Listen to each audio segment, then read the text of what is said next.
Hello guys! What's up mga kalakwatsers? Nag-attend nga tayo dito ng wedding. Double wedding actually na magkapatid na pikero. Mga kaibigan natin. Ito sa may pavilion, clubhouse dito sa San Antonio Heights, Santo Tomas, Batangas. Sabi nila dito raw sa Santo Tomas ay maganda ang view ng Mount Makiling. Hindi ko alam ano po, yung narinig ko lang na kwento kasi nakita ko nag-uusap. Sabi ko, nagtanong ako, ito na ba ang magandang view ng Mount Makiling? So maganda raw sa Santo Tomas. Ewan ko, comment nyo na lang kung saan mas maganda ang Mount Makiling. So papakita ko sa inyo ang Mount Makiling, nasa likuran natin. So napakaganda rin ang place dito. Maraming mga puno. At ayan o, napakatahimik, napakalamig. So ang Mount Makiling, ayan na nga sa likod natin. Ayan o. So punta tayo dun sa magandang space para makita ninyo yung Mount Makiling ng buo. May mga picture naman tayo dyan. So search nyo na lang. So hindi pa tapos yung wedding reception. Gusto ko i-capture yung moment kasi pagka lumubog na ang araw medyo hindi na natin makikita. Anino na lang siya, dilim. So ayan ang tsura nya.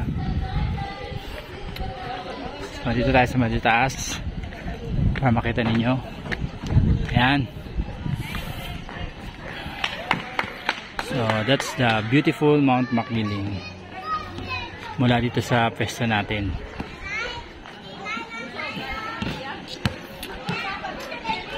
Ayan, ganda oh.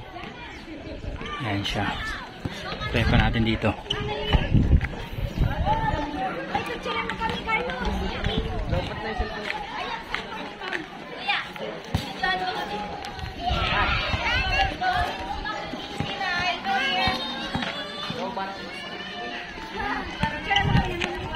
So yun guys nakita nyo na yung Mount Makiling. Nakita nyo na yung itsura nya.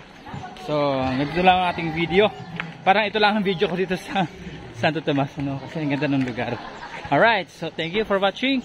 At pauwi na kami ng Aurora maya maya lang after the wedding reception. At diretso na kami ng Aurora. Okay, nakarating ang taga Aurora dito. Okay, ito ang inyong kalakwatsers. Ano yung certified na kasama Sir Sam TV, ang teacher lakwatsero ng Aurora na punta ng Santo Tomas, Batangas. Bye bye, God bless everyone. Ingat lagi. See you on our next lakwatsa. Bye bye. Hapahabol na video. Shoutout pala sa mga followers natin dito sa Santo Tomas, Batangas at sa mga karating na bayan ng Santo Tomas, Batangas na nag-reply, nag-comment sa ating post na nandito tayo ngayon sa Santo Tomas, Batangas. Shoutout po sa inyo lahat. At doon sa mga guard na aming nadaanan dito. 2 gate yung dinaanan namin dito at ang babait po ng mga guard dito. Talagang napaka nila, nag-assist po sila sa amin para matagpuan namin yung venue at hindi po kami mapunta kung saan sa maligaw-ligaw pa. So shoutout sa inyo. Binigyan ko ng mga sticker yung mga guard natin dito. Yan. So naka-follow na sila. Thank you. Bye-bye.